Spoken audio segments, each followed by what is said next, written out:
Y bueno, si no, vamos a continuar con coloración por vértices y vamos a ver coloración por vértices en grafos planares. Y es más bonito que la coloración por vértices en grafos generales porque aquí podemos encontrar muy buenas cotas. Así que veamos de qué se trata esto. ¿Qué es un grafo planar? Lo vamos a definir de manera informal.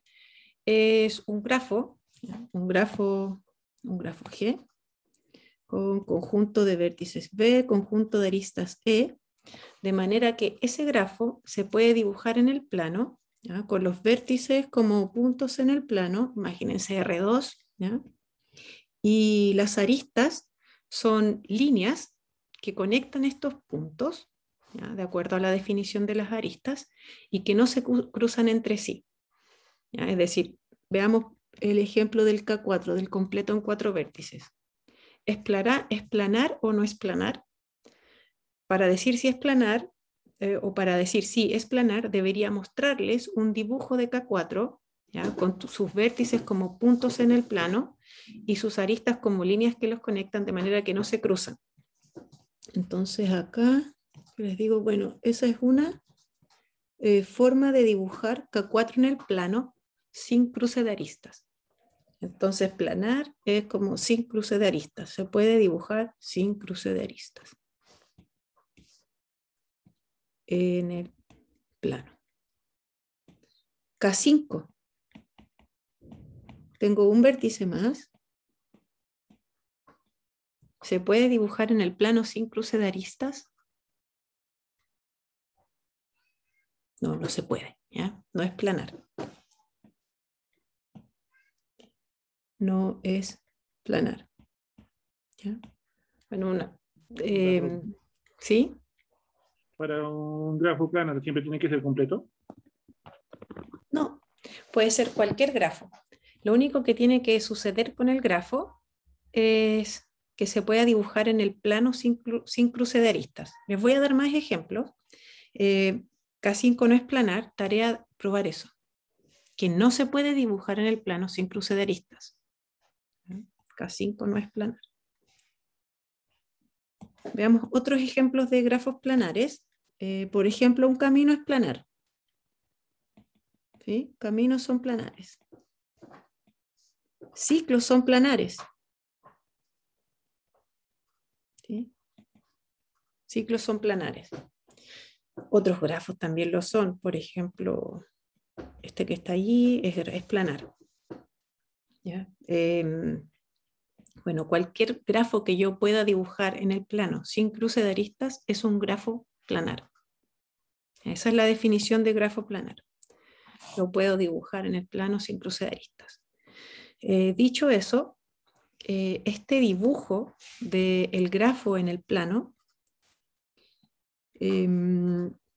crea como una nueva definición del grafo ya que tiene que ver con el dibujo de él y es la definición de caras.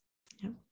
Entonces, dado un grafo G que es planar, podemos definir las caras del dibujo de G en el plano como todas las regiones conectadas, ¿ya? Que se obtienen al sacar el grafo de R2. ¿Ya? Entonces, la definición. Definición. La voy a poner acá. Entonces, las caras del dibujo de G planar en el plano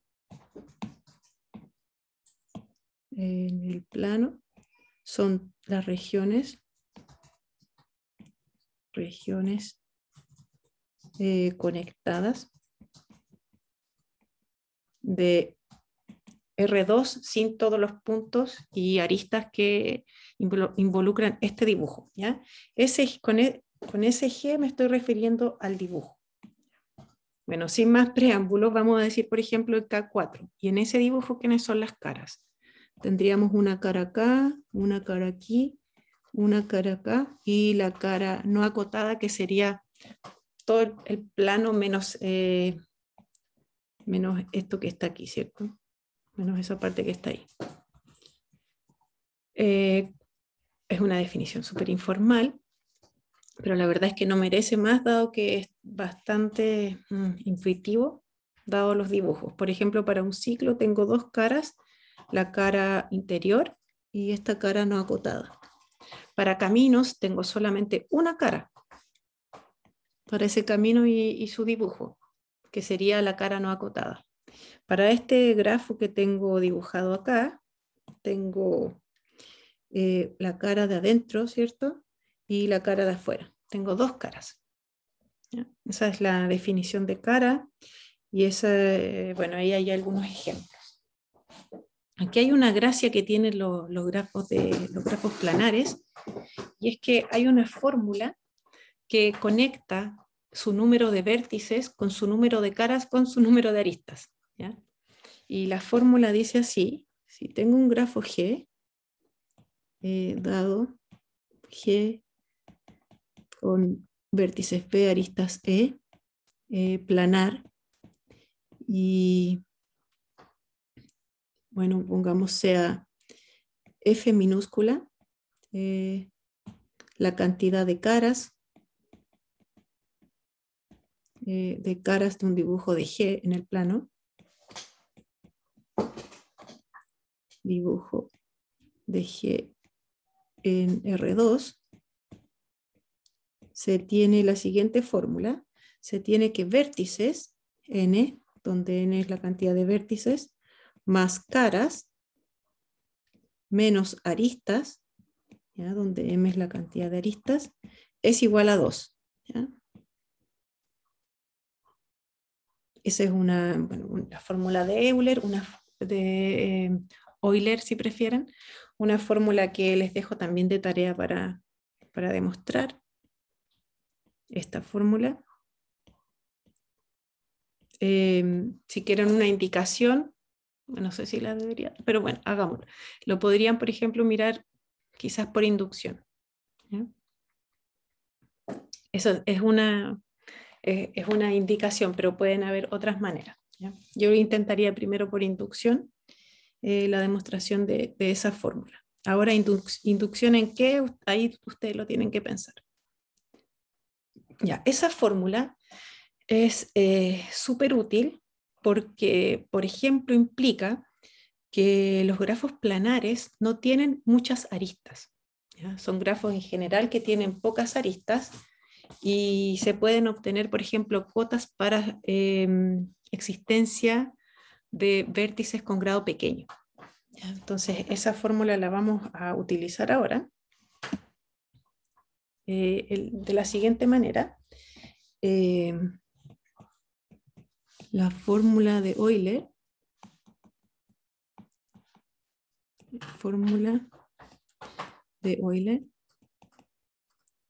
implica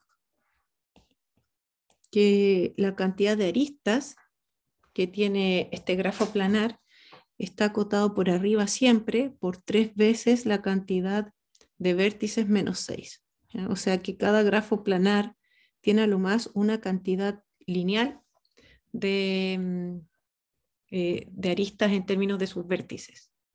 ¿Ya? Son como grafos que son poco densos. Vamos a guardar esa fórmula, esta cota para la cantidad de aristas, porque nos va a ayudar luego más adelante. En realidad lo que...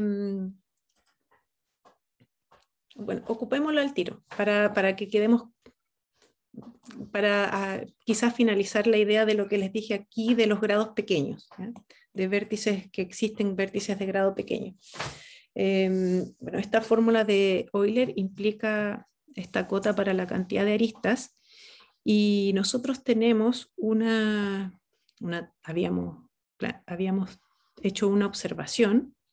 Observamos al principio del curso que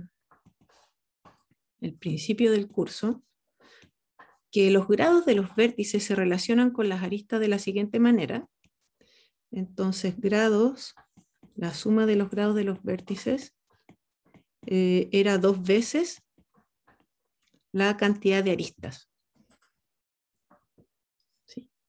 Por lo tanto, el tener una cota por arriba de la cantidad de aristas va a implicar, este sería 6n menos 12, va a implicar que hay vértices que tienen grado, en este caso, a lo más 5. ¿Sí?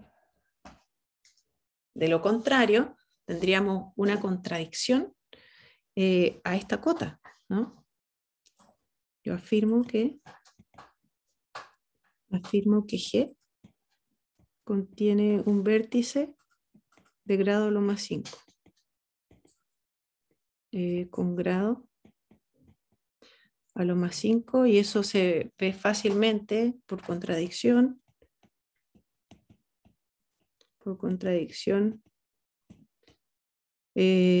Si fuesen todos de grado mayor o igual a 6, tendríamos que la suma de esta cosa, ¿cierto?, me da mayor o igual a 6n. Y eso es una contradicción a estrella, ¿cierto?,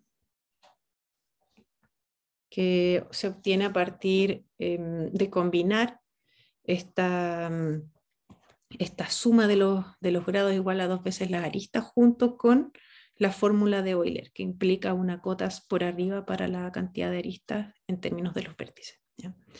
Entonces, pensemos que tengo grafos planares, ¿sí? Son grafos con pocas aristas. En particular, esto implica que hay un vértice con grado a lo más 5.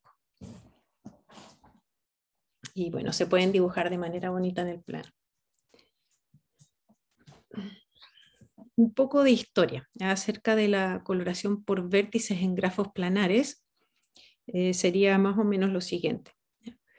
Existe un teorema que se llama el teorema de los 4 colores, que dice que todo grafo planar es 4 coloreable, ¿ya? Es decir, 4 colores son suficientes para colorear un grafo planar, cualquiera.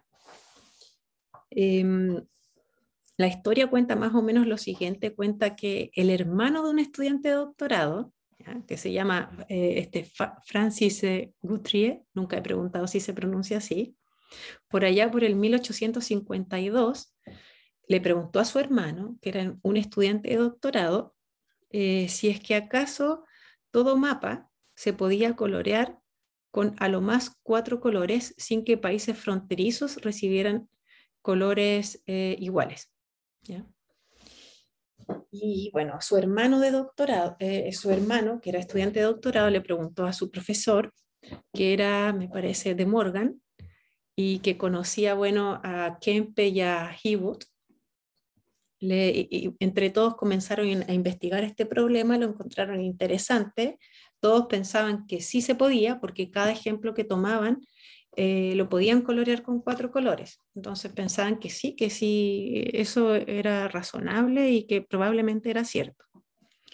Kempe comenzó a trabajar seriamente en el problema y en el 1879 presentó una prueba, ¿ya? Una prueba del teorema de los 4 colores. La prueba se aceptó como correcta y de hecho cuenta la historia que Kempe fue aceptado en la Sociedad de Matemáticos debido a esa prueba. Y bueno, Hewitt en el 1890 descubrió que había un error en la prueba de Kempe, ¿ya? Y lamentable, pero bueno, gracias a ese error se dieron cuenta que no era del todo malo, porque esa prueba daba lugar a una 5 coloración del grafo, así que no estaba todo perdido. Y bueno, siguieron investigando el problema, no tenían nada mejor que 5 colores, y fue solamente 100 años después en que Apple y Haken, con ayuda de computadores, en el 1977, dieron algo que algunos aceptaron como una prueba y algunos no, ¿ya?, del teorema de los 4 colores. Cuenta la historia que su programa, que más encima no se podía chequear, no se podía probar correctitud del programa que tenían, demoró 50 días en probar todos los subcasos, ¿ya? Una prueba controversial, algunos estaban insatisfechos con la prueba, no era elegante y más encima no se podía comprobar la correctitud del algoritmo. Sin embargo, desde ese momento se consideró en general que esta conjetura ya pasó a ser teorema. Y solamente en el 1997, estos 4 investigadores, Robertson, Sanders, Seymour y Thomas, entregaron una prueba en donde el programa sí se podía verificar, ¿ya? O sea, probaron la correctitud del programa. Sin embargo, hasta hoy en día no hay un ser humano que pueda demostrar este teorema a mano. ¿Ya? Solo lo pueden hacer los computadores. Así que es como una historia, es una historia larga, anecdótica, y considerando como lo fácil lo fácil de plantear el problema, da una buena indicación de lo que es la teoría de grafos en general, ¿ya? Es como problemas que son fáciles de plantear, pero que son muy difíciles de resolver. Este es un buen ejemplo de aquello. No vamos a probar el teorema de los 4 colores, obviamente, pero sí podemos hacer cosas, por ejemplo, fácilmente probar que todo grafo G es 6 coloreable.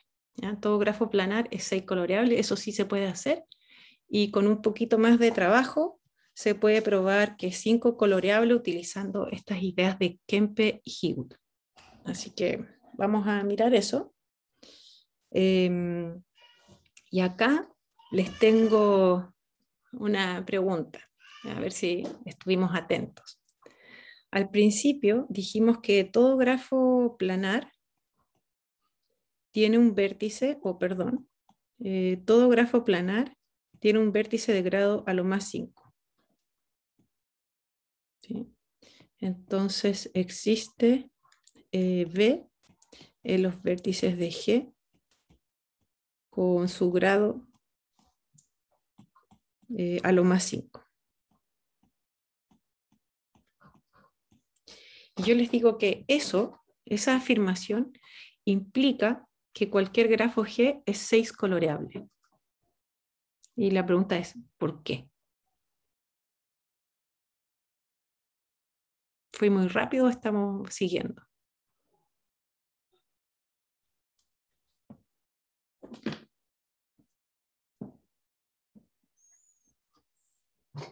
¿Estamos bien o no?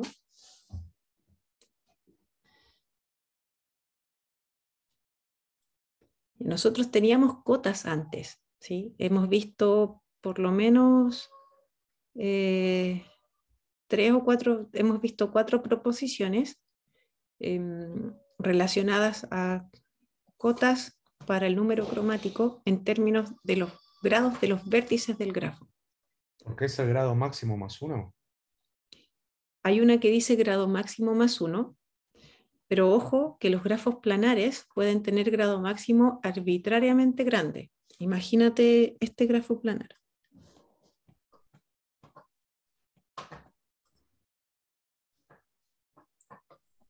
Ese grafo planar puede tener grado máximo n-1.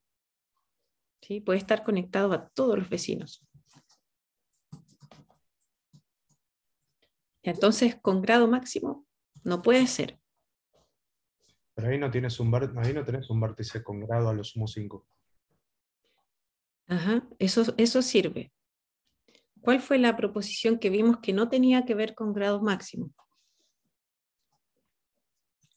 ¿Se acuerdan? Que habíamos visto una proposición que no tenía que ver con grado máximo y se podía aplicar a cualquier grafo. Era la cota relacionada con la degenerancia del grafo. Entonces, la proposición decía que el número cromático está acotado por la degenerancia del grafo más 1. Y eso era para cualquier grafo. Yo les había comentado que en algún momento lo íbamos a utilizar de manera importante, como acá, para decir que los grafos planares se pueden colorear con 6 colores. ¿Por qué? Calculemos la degenerancia de un grafo planar.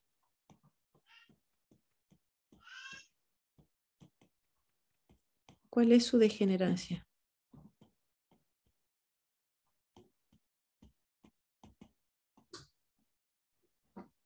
Entonces tomen cualquier subgrafo de un grafo planar, cualquiera.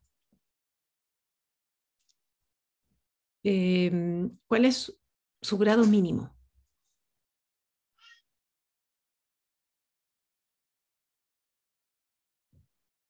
Entonces, si tomo un H, que es subgrafo de G, ¿ya? En particular, H también es planar, ¿sí? Porque el dibujo de G me da un dibujo de H. Y entonces, si tomo H, subgrafo de G, H es planar.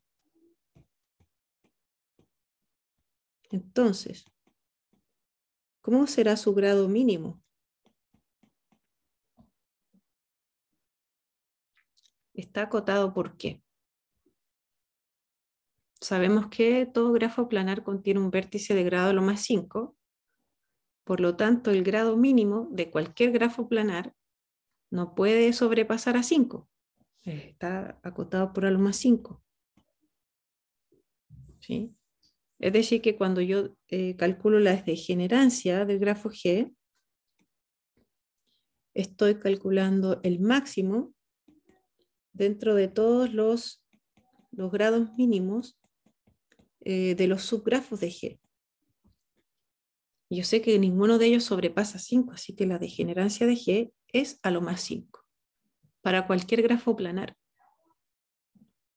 ¿Ya? Y esto es porque la existencia de este vértice de grado a lo más 5 es una propiedad monótona, ¿cierto? O cerrada bajo tomar conjuntos. ¿Sí? Tomo subgrafo. Tomo subgrafo, es planar, así que hay un vértice de grado 5.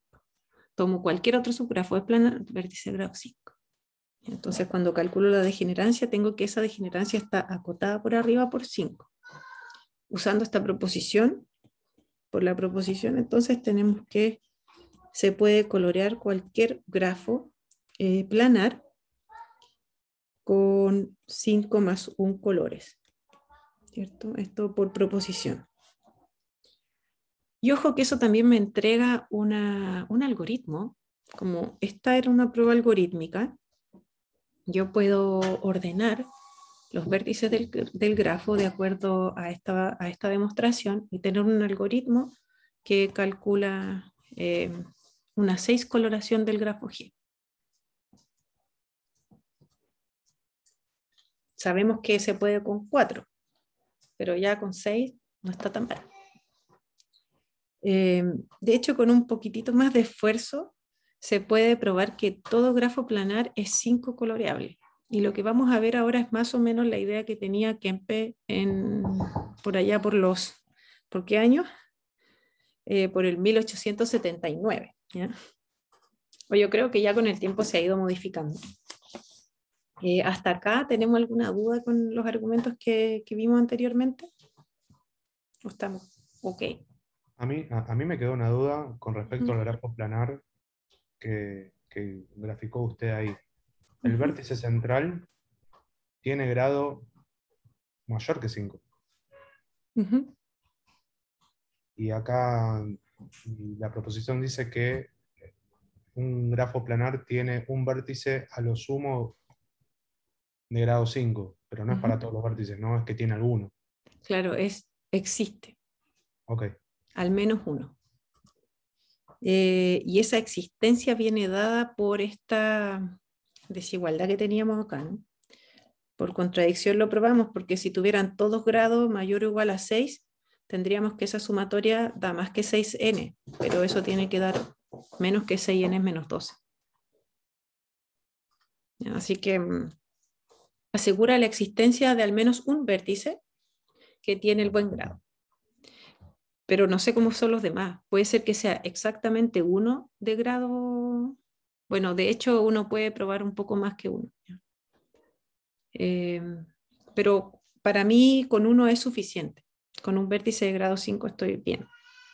No me interesa el grado máximo, que como les decía puede ser arbitrariamente grande. De hecho, es para ese grafo, que sí es planar, su grado máximo, si yo sigo dibujando o sigo ampliando esta rueda, puede ser su grado máximo, puede ser n-1.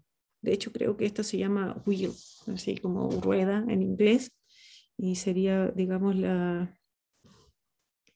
con n vértices, pongámosle n vértices ya. La rueda con n vértices tiene grado máximo n-1, pero grado mínimo es 3.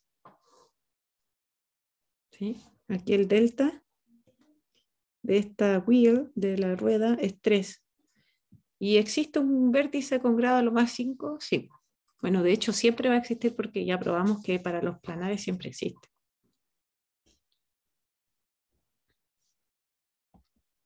¿Quedó un poquito más claro ahí? Sí, gracias. Muchas gracias. Ya.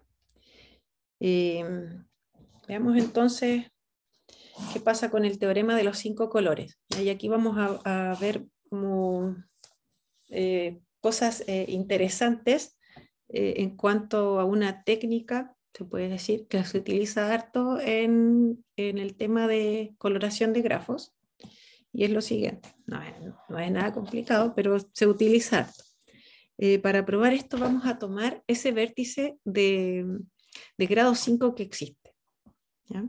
Vamos a tomar ese vértice de grado 5 que existe, vamos a proceder por inducción, así que lo vamos a retirar del grafo y vamos a ver cómo es la coloración que me queda. ¿Ya? Y vamos a jugar un poco con hacer intercambio de colores para yo mostrarles que se puede colorear ese vértice que retiré. Eso es como a grandes rasgos la prueba.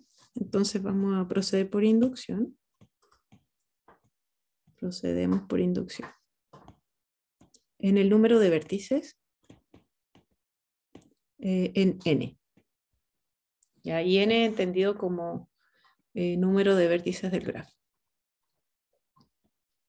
La ventaja de los grafos planares, ¿por qué son tan bonitos? Es porque un subgrafo de un grafo planar es también planar, como ya vimos anteriormente, entonces eso nos facilita mucho la existencia.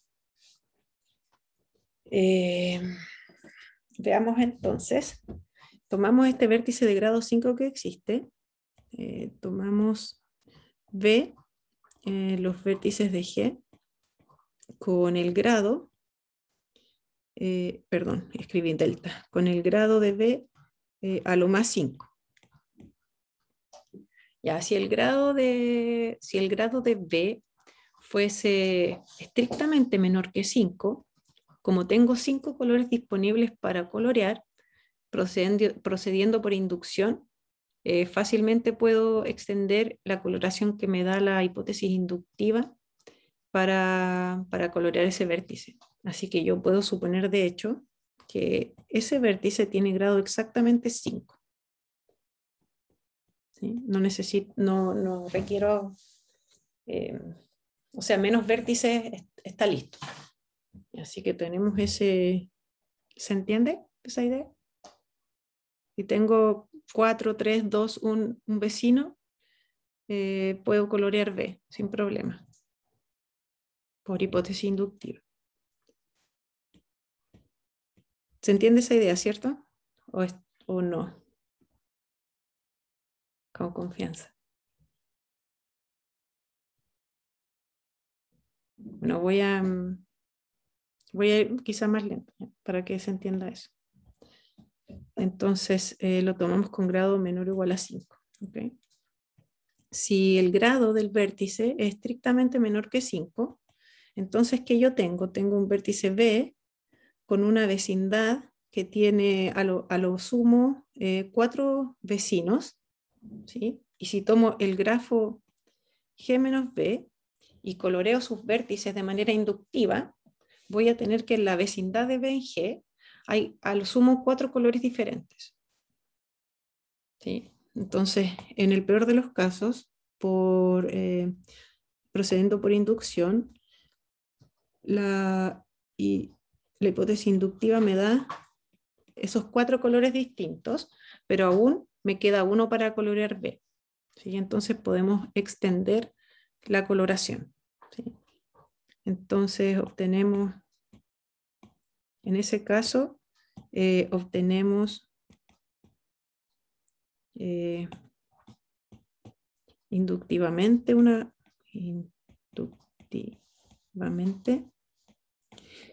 una 5 coloración para G menos B, y como la vecindad de B en G tiene a lo más 4 elementos, existe un color, digamos C, o más bien I, ¿sí? Un color I dentro de los 5 colores con los que yo estoy coloreando G menos B, tal que ningún vecino de B utiliza ese color. Por lo tanto, podemos extender esa coloración a una coloración de G. Extendemos esa coloración de G menos B a una coloración de G. De la manera trivial, ¿cierto? Asignando ese color I al B. O sea que en este caso, en el ejemplo que tengo a mano izquierda, le asignamos 5 a B. Esto podría haber sido distinto, ¿cierto? Y yo podría haber tenido esa coloración dada por la inducción, y esto tendría que haber sido 3. Ese sería el I.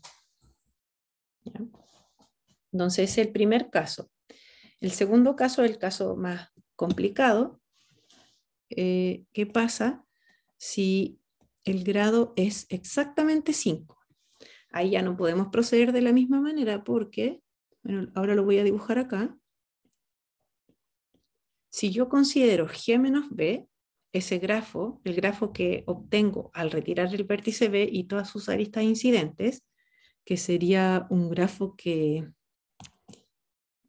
¿cómo dibujarlo? Un grafo que anda por acá, a ver, lo voy a dibujar con este color. Un grafo que anda por acá, ¿cierto?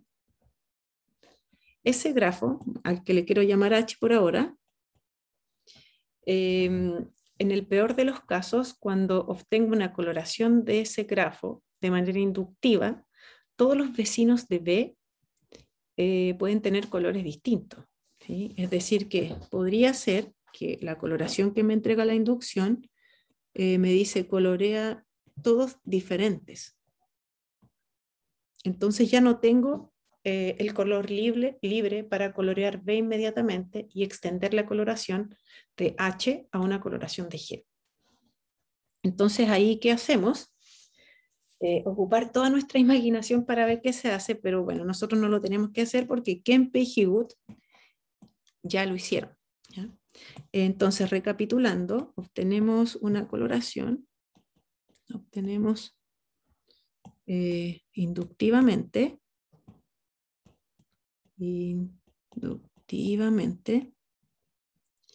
una coloración C, que voy a poner, de este grafito, que es G menos B, una coloración C de G menos B, y podemos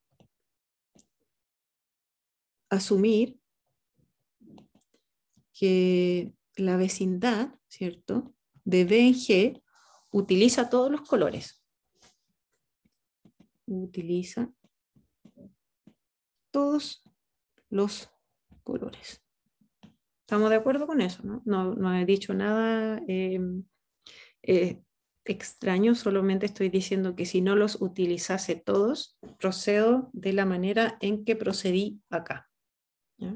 Así que puedo asumir que utiliza todos los colores y también puedo asumir que los puedo ordenar a favor de las manecillas del reloj de esa forma, ¿sí? Si no fuese así, simplemente voy a intercambiar colores para que quede, ¿sí? Entonces tengo color 1, color 2, color 3, color 4, color 5, rodeando a ese vértice B. Recuerden que en H ese vértice B no está, ¿sí? No están ni esas aristas ni ese vértice, porque lo he retirado.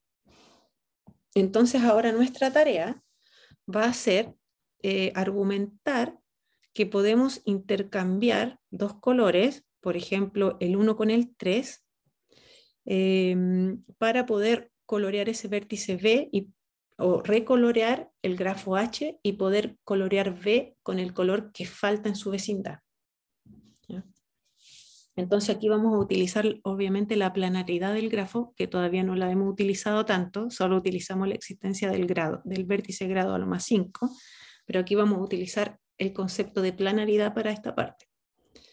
Entonces consideren lo siguiente, en H tomen el siguiente subgrafo. Tomamos el subgrafo que contiene todos los vértices y solamente los vértices, todos los vértices coloreados con 1 y 3. ¿Ya? Y a ese subgrafo le vamos a llamar H sub 1, 3. Entonces, ¿cómo luce ese subgrafo? Y aquí voy a borrar un poquito esto para poder ir más al grano. ¿Vamos siguiendo la demo o no? Necesitamos volver. Bueno, estamos ahí. ¿Cómo luce ese grafo? Más o menos, para tener una idea. Entonces sería algo que va así. Acá tengo 3, acá tengo 1, acá tengo 3, acá tengo 3, ¿cierto? Acá tengo el 1, y lo mismo por el otro lado. O sea, me refiero aquí, ¿cierto? Tengo un subgrafo que va más o menos así. Y sería acá entonces coloreado 1, coloreado 3, 3, 1, 1, 3, 1, 3, 3, 3, 1. Y así, ¿cierto? Tomo todos los vértices que contienen los colores 1 y 3. ¿Ya? Tomemos ese grafo. Ya, tengamos en mente ese grafo. Ahora voy a decir este vértice es B sub 1, este vértice es B sub 2, este vértice es B sub 3, este es B sub 4 y este es B sub 5.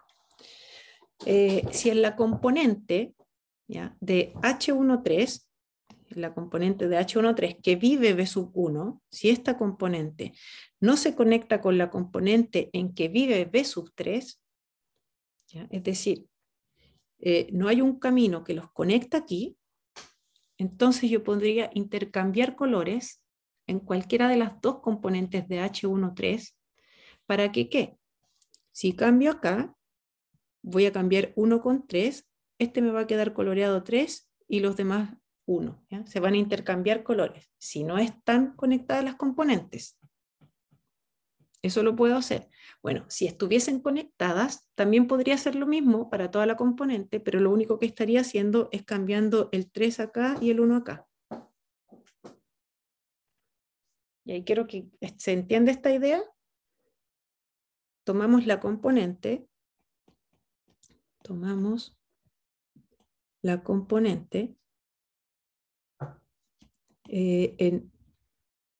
o D más bien, de H13 que contiene a B1. ¿Sí? Tómenla, imagínensela. Esa componente puede continuar, ¿cierto? Pueden haber más vértices, siempre todos ellos coloreados 1, 3. Puede ir por acá, puede ir por aquí, coloreados 1, 3, coloreado 1, 3 y conectados a este vértice B sub 1. Ya. Todos estos caminos que alternan el 1 y el 3 se llaman justamente cadenas de Kempe.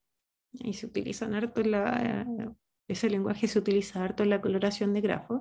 Son cadenas que van alternando dos colores o más, dependiendo del problema. Y bueno, si toman esa componente que contiene B1, digamos, llamémosle, de hecho no necesitamos llamarla de ninguna forma, ¿ok? Si esa componente no contiene a B3, ¿ya? Si esta componente no contiene a B3, no contiene a B3, eso significa que no hay ningún camino que alterne 1 y 3 que una a B1 y a B3. ¿Sí? Por lo tanto, yo podría cambiar o intercambiar colores 1 y 3 en esta componente y obtener otra coloración correcta del grafo H. ¿Sí? Entonces, si esta componente no contiene B3, entonces podemos intercambiar colores. Intercambiar 1 y 3 en la componente para obtener una nueva coloración. Una nueva coloración de H. En esa nueva coloración, pongámosle nombre C tilde, en esa nueva coloración C tilde, tanto B1 como B3 tienen color 3. ¿Sí? En esta nueva coloración,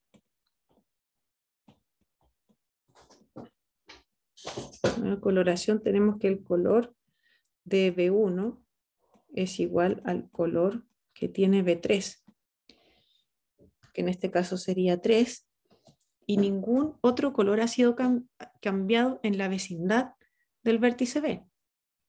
¿Sí? Todos se mantienen. O sea que ahora en esta nueva coloración, y la voy a tratar de ilustrar de esa manera, ¿ya? Voy a marcar la componente y voy a decir los nuevos colores. Haciendo este cambio serían 3, 1, ¿cierto? 3, 1, 1, 3. ¿Y qué pasa? Esa coloración C tilde sí la podemos extender a una coloración de G dando el color 1 a B. ¿Sí? Entonces, esta coloración sí la podemos extender. C tilde la podemos extender a una coloración de G. De G, ¿cierto?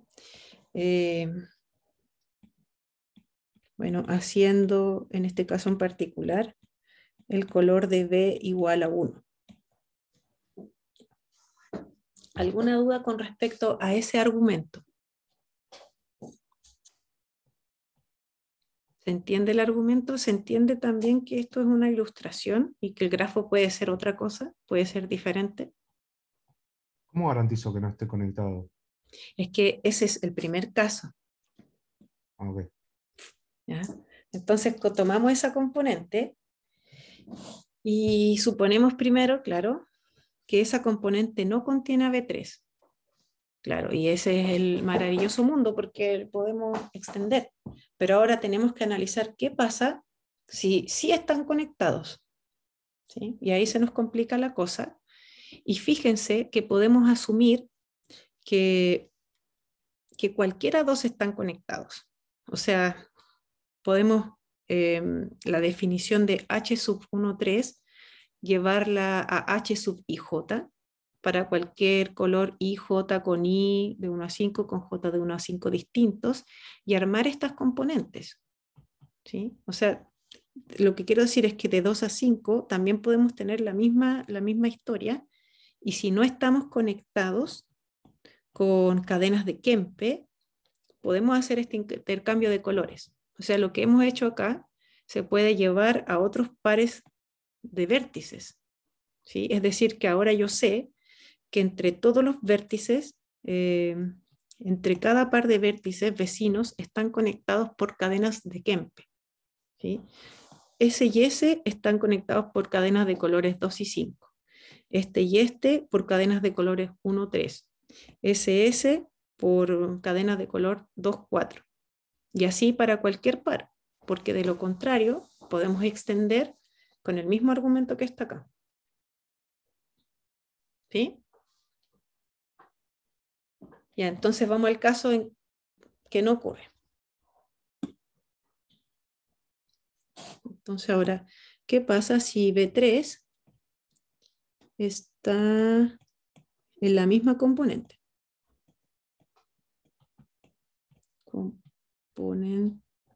Componente de B1 en H13. ¿Cierto? Les voy a hacer de nuevo el dibujo porque me encanta dibujar esto.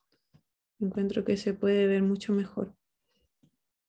B1, B2, B3, B4, B5. Bueno, si está en la misma componente, entonces hay un camino que conecta 1 y 3 y que alterna colores 1 y 3, ¿cierto? Conecta B1 con B3 y alterna los colores. Podemos suponer que el camino va de esa manera, si no tendría que ir por el otro lado, ¿sí? Podría ir así en el dibujo o podría ir asá en el dibujo, ¿ya? Entonces, esto alternaría colores 1 y 3, ¿cierto? 3, 1, 3, 1, 3, 3, 1, 3, 1. Y bueno, más o menos así, ¿ya? Y bueno, fíjense que ahora ese camino que está ahí, ¿cierto? Unido con este vértice B y estas dos aristas, forman un ciclo que separa el grafo en parte de adentro y parte de afuera. ¿Sí? ¿Y quiénes pueden cruzar ese grafo? Pueden cruzarlo solamente vértices, ¿cierto? O perdón, caminos que estén en alguna cadena de Kempe que contenga o el 3 o el 1. ¿Sí? No puede cruzar otro color. Por ejemplo, por acá no puede cruzar la cadena 2, 3. Perdón, este es un 5. 2, 5. ¿Puede cruzar esa cadena? 2, 5. Ahora pensemos en este. Pensemos en este grafo. Perdón, no escribí lo que acabo de decir, ¿ya?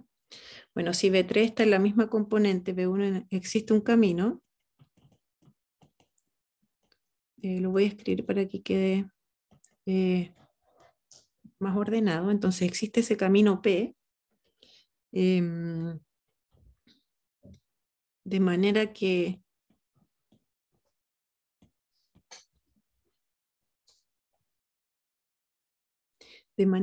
P, ¿cierto? Unido con la arista B1B, unido con la arista B3B, es un ciclo que separa el dibujo de G en parte de adentro y parte de afuera. Y parte de afuera. Y en particular, solamente cadenas que contienen o el 3 o el 1 pueden salir o entrar. ¿Sí? Y en particular, solamente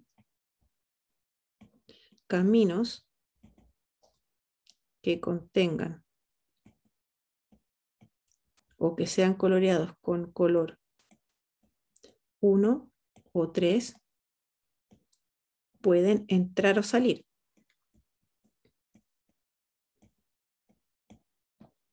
¿Sí? Yo no puedo entrar cruzando una arista.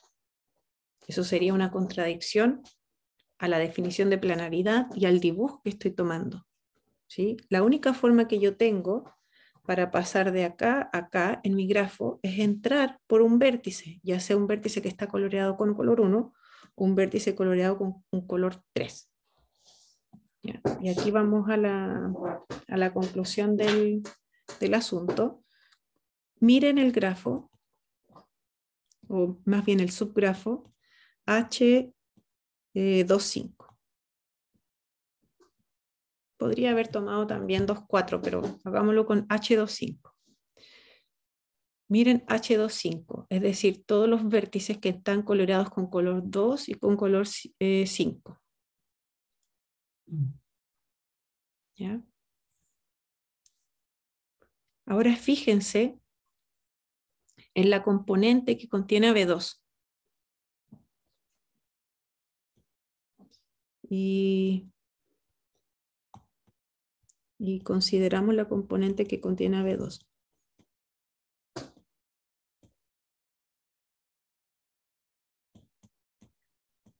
Que contiene... perdón. Que contiene AB2. ¿Esa componente contiene AB5?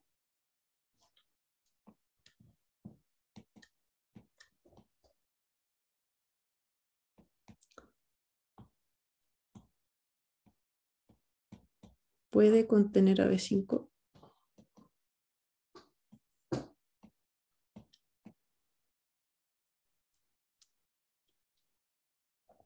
Tengo B2, ¿cierto? Que está coloreado con color 2 y comienzo a mirar el subgrafo que contiene los vértices de color 2 y 5. Entonces aquí voy a tener coloreado con 2 y 5, coloreado con 2 y 5, coloreado con 2 y 5, va una cosa así, ¿sí? 5, 2, 2, 2, 5, 5, 2, 2 y etcétera, ¿no? Puede ser cualquier. Pero ¿qué es lo que no puede ser? ¿Por dónde eso no puede pasar? Puede pasar por el ciclo, o sea, no podría pasar por B. No puede pasar por el ciclo, ¿no?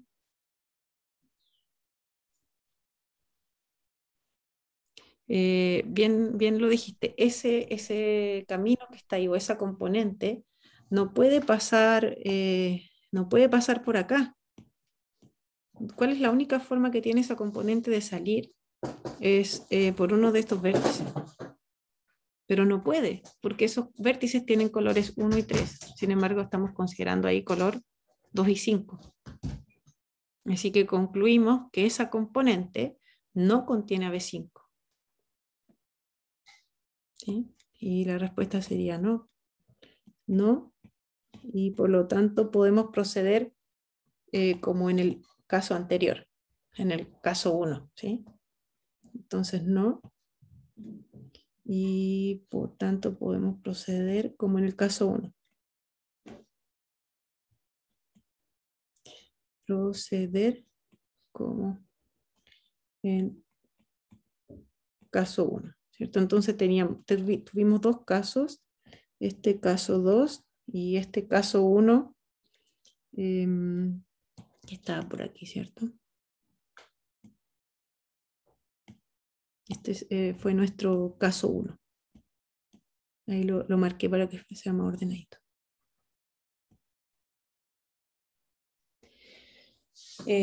Quizás no les mostré todos los detalles, pero esa es la prueba a grandes rasgos, ¿ya? Creo que igual sí hicimos todas las definiciones que había que hacer, así que me quedo tranquila con eso. Pregunta, la pregunta del millón. ¿Tienen preguntas? ¿Dudas? En este caso, ¿qué color le asignamos a B?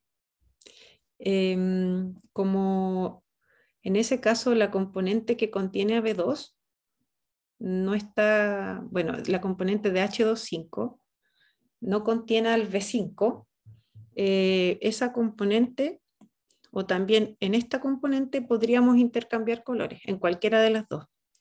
Intercambiamos colores acá, ¿cierto? Porque estamos procediendo como en el caso 1, que la componente no contiene al del frente. Entonces intercambiamos colores en esta componente. Tendríamos que este se colorea con 5 y podemos asignar al B el color 2.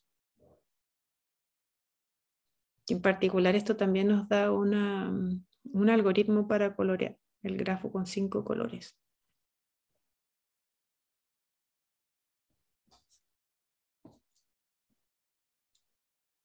Sería un algoritmo recursivo, ¿no?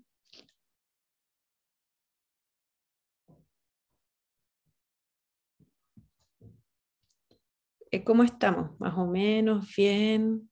¿Complicados con la prueba? ¿Complicados, complicadas? ¿O todo ok? Ya, todos estos dibujos que yo hago no es que sean así, por ejemplo, no es que este camino tenga esa cantidad de vértices que están ahí, sino que es una ilustración. Podrían haber muchos más por acá, ¿ya? O por acá. Esto podría haber pasado por el otro lado también. Quizás la pregunta más interesante en este punto es por qué esa prueba no funciona para 4 colores. Porque esta era la prueba que presentó Kempe. Eso es lo que yo les conté, ¿ya? Pero esa es una buena pregunta. ¿Por qué esto no funciona para 4 colores?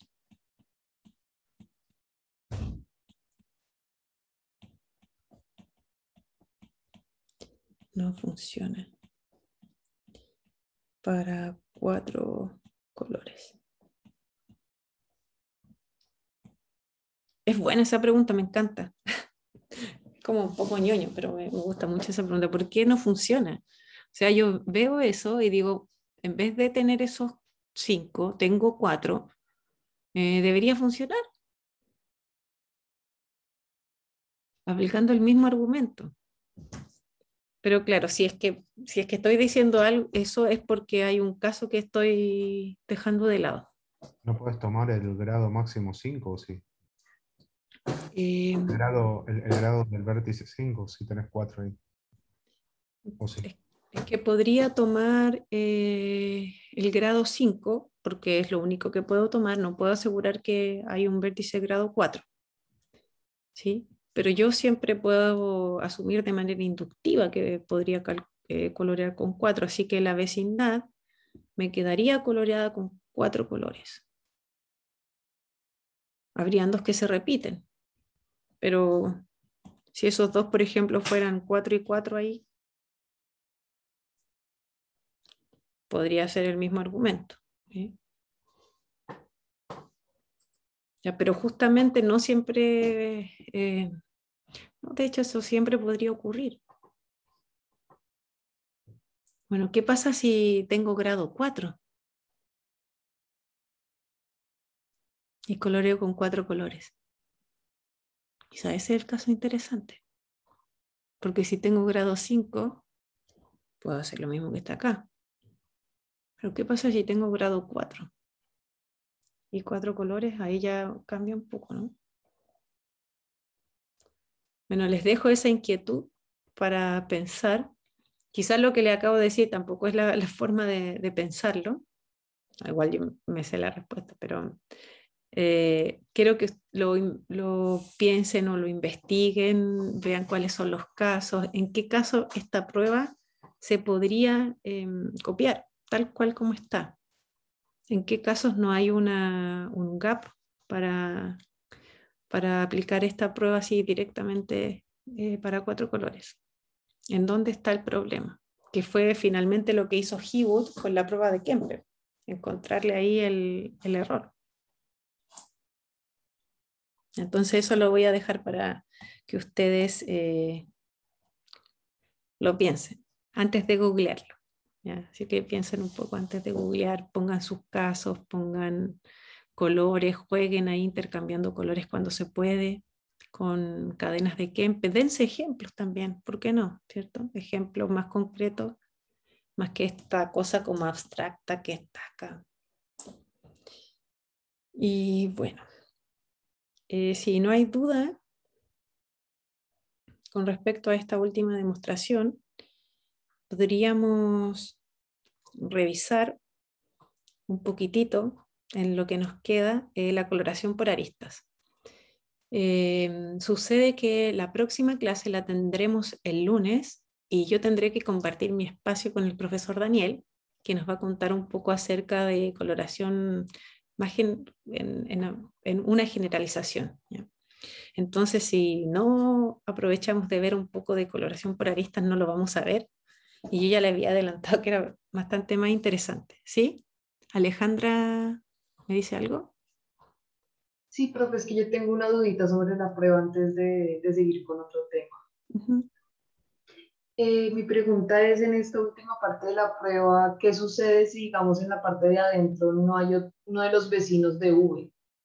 Porque, digamos, aquí es porque V2 estaba allá adentro, entonces yo entendí el argumento, pero si ese V2 no está ahí, sino que también está afuera, ahí, ¿qué sucede? Es que acá nosotros lo tomamos así. En un inicio, tú fija el dibujo. Ya, eso es lo primero que haces, fijas el dibujo y luego etiquetas tus vértices. ¿Ya? De la manera que yo hice aquí, B1, B2, B3, B4, B5. Los etiquetas a favor de las manecillas del reloj o en contra. Y luego obtén la coloración de manera inductiva. Esa coloración tiene 5 colores distintos en los vecinos y sin pérdida de generalidad, el B1 tiene color 1, el B2 tiene color 2, el B3, 3, B4, B4, B4, 4 y B5, 5. Lo que quiero decir acá es que el dibujo está fijo. O sea, si ese B2 estuviese fuera, es porque él habría sido etiquetado con un número anterior al B1, no sería B2. ¿Sí? Nosotros fijamos esas etiquetas para los vértices antes o a priori. Yo entiendo cuál es tu duda, es qué pasa si este estuviese aquí, ¿no? Y no estuviese acá, ¿cierto? Sí, Ya, pero en ese caso, al principio, nosotros habíamos dicho, este es B1 y este es B2. Y nuestra coloración sin pérdida de generalidad habría sido la misma, así 1, 2, 3, 4, 5. A lo mejor las componentes obviamente serían distintas porque ya no es el mismo grafo. O sea, perdón, ya no es el mismo dibujo. Pero nosotros el dibujo lo fijamos al principio y de acuerdo al dibujo que teníamos al principio, hicimos nuestro etiquetamiento de los vértices. Y por eso no hay como ambigüedad con respecto a su posición en el plano. ¿Ya? Ese es el dibujo que nosotros tomamos al inicio. Y esa es la orientación de los vértices con respecto a B. De hecho, una forma, por ejemplo, de definir un dibujo es justamente esa. Para cada vértice, dar a favor de la manecilla del reloj la orientación de la vecindad del vértice B. Entonces eso uno lo puede fijar al principio. ¿Eso responde a tu pregunta? sí, profe, sí, ya me queda claro. El chiste es como que desde el inicio yo ya fijé esa coloración así y trabajo con eso así. Entonces, sí, esa era como mi duda. O sea, lo que tienes al principio es el dibujo. Está así el dibujo. Luego sacas B, el dibujo sigue intacto. ¿Ya? Lo único que hacemos es retirar B, el dibujo sigue intacto e inductivamente tú coloreas todos los otros vértices del grafo. B1, B2, B3, B4, B5 quedan con colores distintos, por lo que ya explicamos. Y luego, sin pérdida de generalidad, esos colores son 1, 2, 3, 4 y 5. Si fuese otra cosa, se intercambian y ya.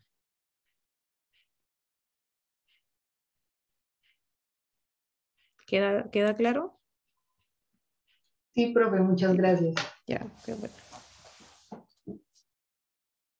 Ya, entonces, qué bueno que están atentos, atentas a esto, me encanta. Dije algo que no correspondía acerca de la coloración de aristas, dije que es más interesante. No, es diferente, ¿ya? Hay cotas más justas y bueno, eso, pero no es que sea más interesante que la coloración por vértice o que otro tipo de coloración. ¿Qué es coloración por aristas? ¿Ya? Al igual que como definimos una coloración por vértices, vamos a definir una coloración por aristas como una asignación de colores al conjunto de las aristas, ¿ya? Y en este caso estamos tomando K colores porque estamos definiendo K coloración, de manera que aristas que comparten vértices tengan colores distintos, ¿ya? Entonces una asignación de colores a las aristas, tal que se cumpla que el color de E es distinto del color de E tilde, siempre y cuando, o sea, para el caso en que la intersección entre estos dos conjuntos es distinto de vacío. Entonces, si yo tengo acá E y E tilde, obviamente acá yo quiero que E reciba un color, por ejemplo, rojo, y que E tilde, perdón, reciba un color distinto, verde. Voy a borrar ahí tilde. Ya. Esa es la coloración por arista, algo que uno espera. ¿Ya? ¿Qué es un grafo K arista coloreable? Es un grafo que admite una K arista coloración. ¿Sí? Entonces este grafo que admite una K arista coloración. Entonces el K hace señal al número de colores que necesito, arista a que coloreo las aristas en vez de los vértices. Coloración. Al igual que en el caso de los vértices, nos interesa la mínima cantidad de colores con que se puede colorear las aristas de un grafo. Y a eso le llamamos índice cromático en vez de número cromático. Y se define de la misma manera. Entonces el índice cromático, que va a ser chi' de un grafo G, va a ser el mínimo K, tal que G es K arista coloreable.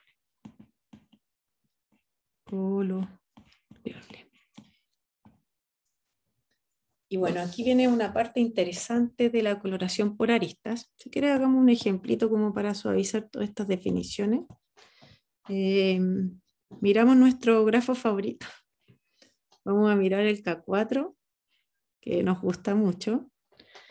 Y bueno, ¿cómo podríamos colorear el K4? Las aristas, entonces aquí podría poner el verde, el naranjo, el rojo.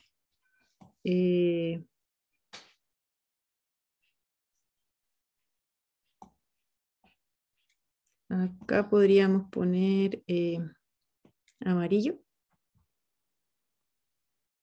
Acá podríamos poner verde. Y acá podríamos poner naranjo. Y eso es, son 4 colores, ¿no? K4 es 4 arista coloreable. ¿Alguna duda con respecto a la definición de cada arista coloreable? Voy a ver un camino también. Un camino se podría colorear con 2 colores. ¿Sí? Entonces, caminos son 2 coloreables. Camino es 2 coloreables. 2 arista coloreable. ¿Sí? Bueno, si no hay duda con respecto a la definición, lo que uno puede ver de la arista coloración es que es un caso especial de la coloración por vértices, tomando el grafo de línea de un grafo. ¿Qué es el grafo de línea de un grafo? Entonces, el grafo de línea del grafo G, grafo de línea de G, es un nuevo grafo, es un grafo L de G, con conjunto de vértices las aristas de G. Con conjunto de vértices, las aristas de G y conjunto de aristas,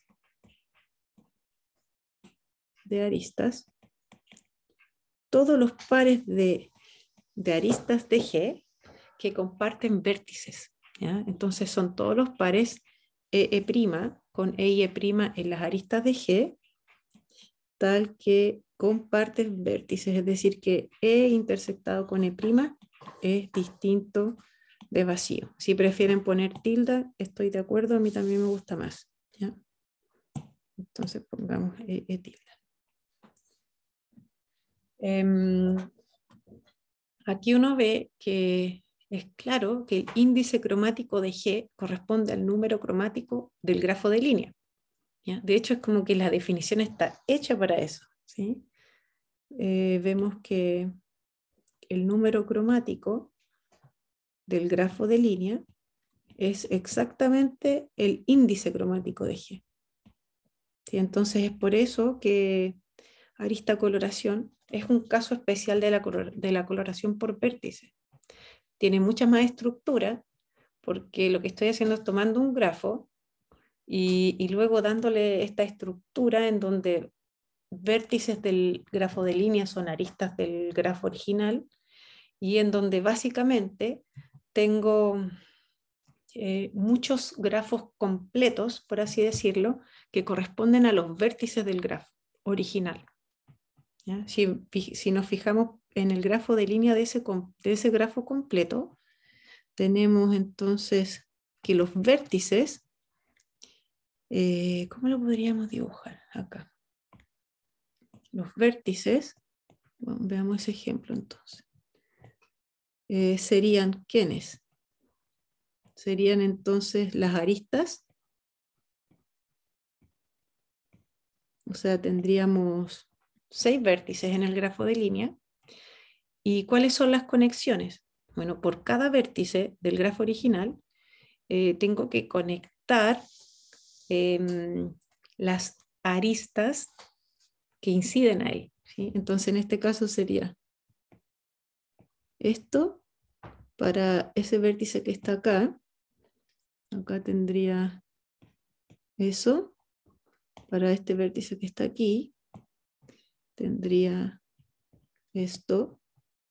Para este vértice que está acá. Y nos falta ese vértice de ahí, ¿cierto? Y para ese vértice de ahí tendría yo que tomar este triángulo de acá. ¿Sí? Y ese sería el grafo de línea de nuestro grafo original. Ese grafo de línea, fíjense que tiene una estructura bastante especial y en particular, ¿cuál es el número cromático de ese grafo?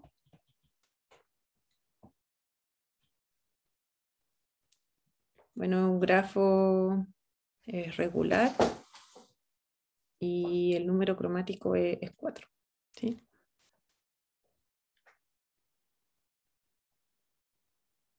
O es 3. ¿Cuál será el número cromático de ese grafo? En este caso sería, perdón, L de K4. Bueno, ustedes calculan eso y lo comparan con lo que teníamos antes, con el índice cromático de K4, que es 4. ¿Sí? Eso debería dar lo mismo. ¿Sí, Alejandra? ¿O quedó la mano levantada? ¿O es una nueva pregunta? Sí, profe, quedó la mano levantada. Ah, ya, perdón. Bueno, ese es el grafo de línea y hace que la coloración por aristas sea un caso especial de la coloración por vértice. Y, tenemos cotas bastante buenas en este caso, muy en particular, yéndonos a cotas por arriba y cotas por abajo, perdón, muy en general, cotas por arriba y cotas por abajo, podemos encontrar una cota por abajo que es obvia, que es el grado máximo del grafo G. ¿Sí? Porque si yo tengo un vértice en el grafo, voy a necesitar al menos el grado del vértice para colorear sus aristas. En particular, voy a necesitar para cualquier grafo al menos el grado máximo para colorear sus aristas. Entonces, esa es una cota por abajo. Y bueno, aquí yo quería poner que todos necesitan ser distintos. Y una cota por arriba me la da justamente una cota para el grafo de línea. ¿Ya? Fíjense en lo siguiente para esta cota. Para esta cota me voy a fijar en lo siguiente. Tengo que una arista E incide, ¿ya?, por un lado a lo más, por acá voy a tener a lo más delta menos 1 vecinos, y por acá también a lo más delta menos 1 vecinos. ¿Sí? Eso implica que el grado de una arista en el grafo de línea, ¿sí? El grado de una arista, y ahora estoy en el grafo de línea, voy a decir acá, el grado en L de G, ¿cierto? De una arista, es acotado por dos veces delta menos 2, ¿sí? Que sería la suma de esto más esto, ¿sí? O sea, sería 2 delta menos 2. Y aquí estoy en el grafo de línea. ¿Sí? Dijimos que el número cromático en el grafo de línea coincidía con el índice cromático en el grafo original, y nosotros tenemos cotas para el número cromático. ¿Sí? Sabemos que el número cromático está siempre acotado por grado máximo más 1. Entonces, si todos los vértices del grafo de línea tienen grado a lo más 2 delta menos 2, eso implica, por proposición anterior, que el número cromático del grafo de línea es a lo más 2 delta menos 2 más 1, ¿sí? El grado máximo más 1. Y bueno, eso corresponde al índice cromático del grafo de línea, perdón, del grafo original. ¿Sí? Entonces tengo una cota por arriba y una cota por abajo. La buena noticia es que esta cota se puede mejorar muchísimo. Es un teorema que no vamos a alcanzar a revisar hoy día, pero el teorema de Ising. Y dice que esa cota se puede mejorar a delta más 1. El índice cromático de un grafo está acotado entre delta y delta más 1. Mucho mejor que lo que pasa con número cromático. Bueno, este es un caso particular de esto, del número cromático, así que era quizás esperable tener algo mejor. ¿Ya? Tenemos más estructura. La prueba del teorema de Ising quizás la alcanzamos a revisar el próximo lunes, no lo sé. Una prueba que yo encuentro bien bonita. Si no alcanzamos con la de Ising, podríamos alcanzar quizás la de Koenig, que prueba índice cromático igual a delta para grafos bipartitos. Así que alguna de las dos vamos a alcanzar a ver en la próxima clase. Y no sé si hay alguna duda hasta ahora. Y iríamos ya terminando la clase para no tener más información encima. Respondo dudas ahora. Quizás voy a detener la grabación para que estemos